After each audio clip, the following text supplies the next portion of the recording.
الفاتحة. أعوذ بالله من الشيطان الرجيم. بسم الله الرحمن الرحيم. الحمد لله رب العالمين الرحمن الرحيم مالك يوم الدين. إياك نعبد وإياك نستعين. اهدنا الصراط المستقيم صراط الذين أنعمت عليهم غير المغضوب عليهم ولا الضالين. آمين. الله. بسم الله الرحمن الرحيم. الحمد لله رب العالمين والصلاة والسلام على النبي الأمين وعلى آله وصحبه إلى يوم الدين. أما بعد. سبحانك لا علم لنا إلا ما علمتنا إنك أنت العليم الحكيم. ولا حول ولا قوة إلا بالله العلي العظيم. قال المؤلف رحمه الله تعالى ونفعنا به وبعلومه في الدارين آمين يا رب العالمين. Bermula maka inilah 20 sifat Tuhan Jalla wa Azza. Mari kita lanjutkan membahas kitab sifat 20 yang disusun oleh Habib Utsman bin Abdullah bin Agil bin Yahya Mufti Betawi. Ini masih halaman 5, mulai memasuki bahasan sifat wajib bagi Allah yang wajib kita ketahui secara tafsili. Sedikit kita ulang bahwa mengetahui sifat wajib bagi Allah itu ada 2 jalan, yaitu secara jumli dan secara tafsili. Secara jumli kita wajib yakini bahwa Allah bersifat dengan segala sifat kesempurnaan. Sedangkan secara tafsili kita wajib yakini 20 sifat wajib bagi Allah. Begitu pula balikan atau lawanan daripada sifat wajib bagi Allah, sifat mustahil. Juga kita wajib ketahui 2 jalan. Secara jumli kita wajib yakini dan benarkan dalam hati atau wajib kita i'tiqadkan bahwa Allah mustahil bersifat dengan segala sifat kekurangan, dan mustahil atau tidak mungkin Allah Subhanahu wa ta'ala itu dapat terbayang, terangan, tergambar di dalam hati.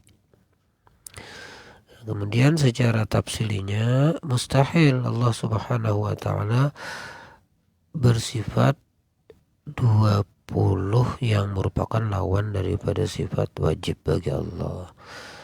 Nah, sekarang karena kita sudah maklum tentang wajib, sifat wajib dan sifat mustahil bagi Allah secara jumli, yang dibahas sekarang satu persatu adalah yang secara tafsili.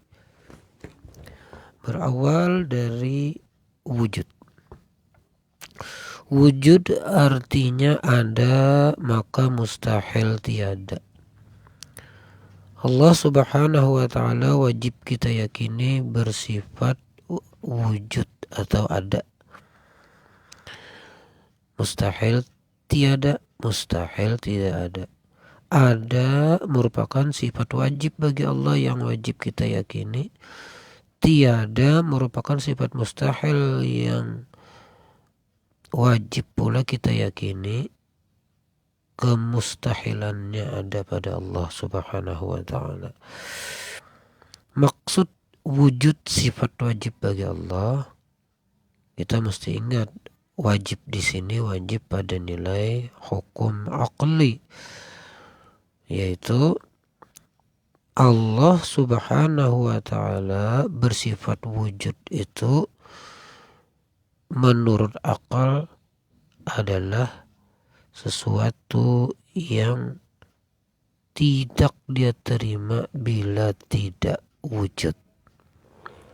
Akal tidak menerima kalau Allah tidak wujud, karena makna wajib sebelumnya kan sudah diterangkan beliau, sesuatu yang akal tidak menerima tidaknya.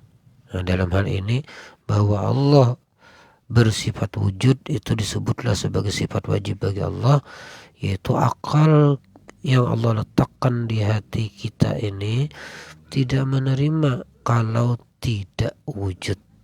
Nah, makanya disebutlah wujud itu sebagai sifat wajib, karena akal kita tidak menerima bila Allah tidak wujud. Akan halnya Allah Subhanahu wa ta'ala bersifat wujud sebenarnya tidaklah membutuhkan pengakuan kita, tidak pula membutuhkan pengakuan akal yang Allah letakkan di dalam hati kita. Hal yang pasti bahwa Allah itu ada tanpa perlu pengakuan, namun kita perlu mengakui bahwa Allah Subhanahu wa ta'ala itu wajib wujud, tidak mau tidak wujud agar kita selamat. Karena orang yang yakin bahwa Allah bersifat wujud, maka dia akan beroleh keberuntungan dunia dan akhirat. Mustahil tiada. Mustahil kan berbalikan daripada wajib, yaitu sesuatu yang akal tidak menerima adanya. Adanya bahwa Allah tuh tidak ada. Nah, tidak adanya Allah itu tidak diterima oleh akal. Nah, itu maksudnya mustahil. Dalilnya firman Allah Ta'ala, Allahul ladzi khalaqas samawati wal arda wa ma bainahuma. Berarti ini dalil naqli. Tidak lagi Habib Utsman menyebutkan tentang dalil aqli dari sifat wujud ini, karena sudah secara umum di ungkapan sebelumnya beliau menyebutkan dalil aqli atas keberadaan Allah dengan segala sifat kesempurnaannya adalah ini alam, dengan melandaskan pada sebuah ayat, Inna fi khalqis samawati wal ardi wa ikhtilafil laili wan nahar la ayatil li ulil albab. Bahwasanya keberadaan alam semesta ini sebagai dalil, yakni dalil akal atas sifat wujudnya Allah dan sifat-sifat kesempurnaan Allah yang lainnya. Artinya, arti daripada dalil naqli yang dikemukakan Habib Utsman sebagai dalil atas sifat wujud ini, Allah Ta'ala juga yang menjadikan 7 lapis langit dan bumi dan barang yang antara keduanya. Mari kita lanjutkan. Maka patut bagi mukmin mu'taqid, maka patut atau maka selayaknya lah bagi mukmin mu'taqid. Mukmin itu orang yang beriman, mu'taqid orang yang meyakini bahwa Allah bersifat wujud. Apa selayaknya orang yang meyakini Allah bersifat wujud? Bahwa ia ingat pada Tuhan Allah Ta'ala pada tiap-tiap yang mawjud juga adanya. Orang yang yakin bahwa Allah itu bersifat wujud, maka dia akan merasakan wujudnya Allah. Dia akan merasakan keberadaan Allah Subhanahu wa Ta'ala pada setiap apa yang ada. Mawjud itu sesuatu yang keberadaannya dapat ditangkap bukan cuma oleh rasa, juga oleh panca indera. Jadi apapun yang dapat kita rasakan dan dapat kita hubungi dengan indrawi, dapat kita lihat, dapat kita dengar, dapat kita raba, dapat kita cium. Nah, ketika semua itu terhubung dengan kita, maksudnya kita dengari sesuatu, ketika melihat kita akan sesuatu dan merasakan akan keberadaan sesuatu. Orang yang yakin Allah bersifat wujud, semua itu bagi dia satu satu bahan penghubung untuk mengingat yang maha wujud, yakni Allah subhanahu wa ta'ala. Yang kedua, qidam. Qidam artinya sedia, maka mustahil didahului adam. Qidam merupakan salah satu sifat wajib bagi Allah yang wajib kita yakini dan benarkan dalam hati. Wajib kita yakini dan benarkan dalam hati itu wajib syar'i, berarti sebab konsekuensi daripada tidak meyakini ini akan berdosa. Meyakini berarti beroleh nilai pahala. Wajib bagi Allah itu qidam, berarti wajib akali. Artinya akal kita tidak membenarkan tidak qidamnya Allah. Jadi menurut akal mesti itu sifat qidam ada pada Allah. Dia tidak menerima kalau tidak qidam itu Allah subhanahu wa ta'ala. Jar akal kita gitu. Itu akal yang sempurna lah yang Allah letakkan di hati orang beriman tadi. Ya kalau orang kafir kan dia tidak punya akal yang sempurna ini, maka tentu tidak mungkin dia mampu membenarkan bahwa Allah subhanahu wa ta'ala itu bersifat qidam. Kasihan, makanya kita doakan semoga orang-orang kafir itu dapat hidayah Allah subhanahu wa ta'ala, dapat dia menerima iman dari Allah, menerima anugerah iman dan Islam dari Allah. Selamat, mudahan dia selamat kalau mau menerima hidayah dari Allah subhanahu wa ta'ala. Kalau tidak menerima hidayah dari Allah, tidak selamat. Tidak boleh kita mendoakan mereka selamat lah, tapi kalau mendoakan mereka dapat hidayah dari Allah kan bagus saja itu.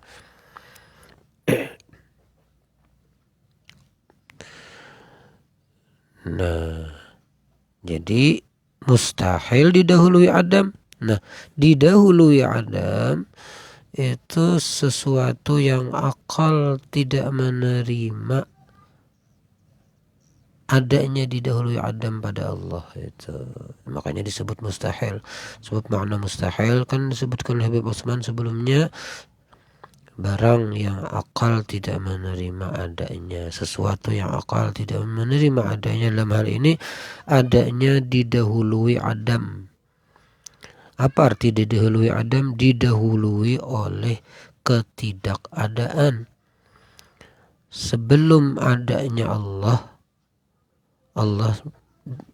tidak ada, begitu. Nah, saat ini kan Allah ada, sebelumnya tidak ada, itu maksudnya akal tidak menerima itu. Allah ada sebelum adanya seluruh makhluk dan tanpa ada awal. Nah, di sini kesempurnaan, bukti kesempurnaan Allah. Sebab biasanya segala sesuatu yang saat ini ada itu pasti sebelumnya tidak ada. Ketika ada berarti ada awalnya. Nah, kalau Allah subhanahu wa ta'ala adanya tanpa awal, berarti Allah adanya tanpa didahului oleh tidak ada. Kalau selain daripada Allah adanya didahului oleh tidak ada, makanya adanya dengan awal. Yang adanya tanpa didahului itu tidak ada, itu berarti tidak ada awal keberadaannya. Makanya didahului oleh adam oleh tidak ada, itu hal yang mustahil pada Allah subhanahu wa ta'ala. Dalilnya dalil bahwa Allah bersifat qidam yang artinya adanya tanpa awal, begitu aja saudara.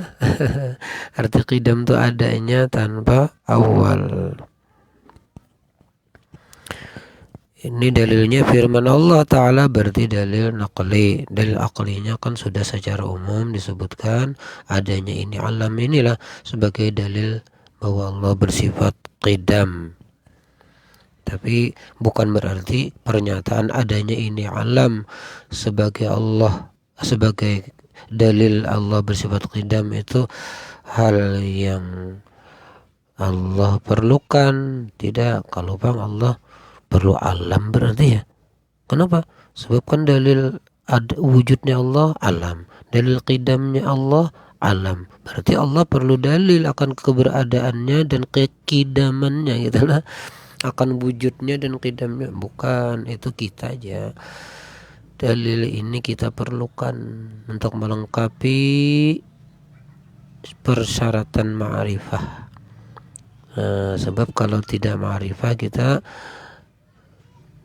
berdosa, kan wajib hukumnya kita ma'rifah. Sementara ma'rifah itu adalah i'tiqadun jazim, i'tiqad yang kokoh, muwafiqun lil haq, bersesuaian dengan kebenaran, an dalil, dengan dilengkapi dalil, diperkuat dengan dalil. Nah, kita yang perlu dalil mengenai Allah, biar tidak ada yang mengakui bahwa dia wujud, dia qidam, tetap bahwa Allah itu wujud dan qidam serta sifat-sifat kesempurnaan lainnya. Tidak perlu pengakuan kita, cuma kita perlu mengakui itu agar selamat, agar tercapailah nilai ma'rifah. Sebab kalau tidak ma'rifah berarti ada kewajiban yang tertinggalkan. Tentu meninggalkan kewajiban itu konsekuensinya beroleh siksa. Nah, dalilnya huwal awwalu wal akhiru, artinya Allah Ta'ala jua yang terdahulu dan ia jua yang terkemudian. Sebelum adanya sesuatu Allah sudah ada. Ketika hilang segala sesuatu, ketika sirna segala sesuatu, Allah masih ada. Selesai mengungkapkan dalil naqli atas sifat qidam, maka Habib Utsman meneruskan ungkapan beliau, maka patut bagi mukmin mu'taqid, ajar beliau. Mukmin orang yang beriman, mu'taqid yang meyakini dan membenarkan dalam hatinya bahwa Allah bersifat qidam. Apa yuk? Bahwa ia memberi syukur kepada Allah Ta'ala yang menjadikannya mukmin dan muslim dengan taufiknya adanya, tanpa kita pinta. Allah menjadikan kita, dan tanpa kita pinta Allah melengkapkan pada diri kita nikmatnya berupa nikmat Islam dan nikmat iman. Ayo, tentu kita perlu bersyukur kepada Allah Subhanahu wa Ta'ala yang menganugerahkan semua itu. Padahal bisa saja dia tidak cipta kita, atau dia cipta tapi tidak dia kasihkan nikmat yang besar ini, nikmat Islam dan nikmat iman. Bisa saja semua itu, karena tidak ada satu kekuatan pun yang mampu menangkal apa yang diingini oleh Allah Subhanahu wa Ta'ala. Tapi ternyata kita di samping dia cipta juga dianugerahkannya nikmat yang terbesar ini, yakni nikmat Islam dan nikmat iman. Demikian, semoga Allah Subhanahu wa Ta'ala membukakan hati kita untuk selalu ingat kepada Allah Subhanahu wa Ta'ala dan selalu bersyukur atas segala nikmat yang dianugerahkan kepada kita. Hadanallahu wa iyyakum ajma'in. Allahul muwaffiq ila aqwamit thariq. Biniyatil qabul ila hadratir rasul. Al-Fatihah. Bismillahirrahmanirrahim. Alhamdulillahi rabbil alamin arrahmanir rahim maliki yaumiddin. Iyyaka na'budu wa iyyaka nasta'in. Ihdinas siratal mustaqim. Siratal ladzina an'amta 'alaihim ghairil maghdubi 'alaihim waladdallin. Amin. آمين الله يا رب العالمين. بسم الله الرحمن الرحيم. الحمد لله رب العالمين، والصلاة والسلام على النبي الأمين وعلى آله وصحبه إلى يوم الدين. اللهم انفعنا بما علمتنا وعلمنا ما ينفعنا وارزقنا فهم النبيين وحفظ المرسلين وإلهام الملائكة المقربين. اللهم نور قلوبنا بنور هدايتك كما نورت الأرض بنور شمسك أبدا أبدا. وصلى الله على سيدنا محمد وعلى آله وصحبه وسلم، والحمد لله رب العالمين. ما شاء الله، لا قوة إلا بالله.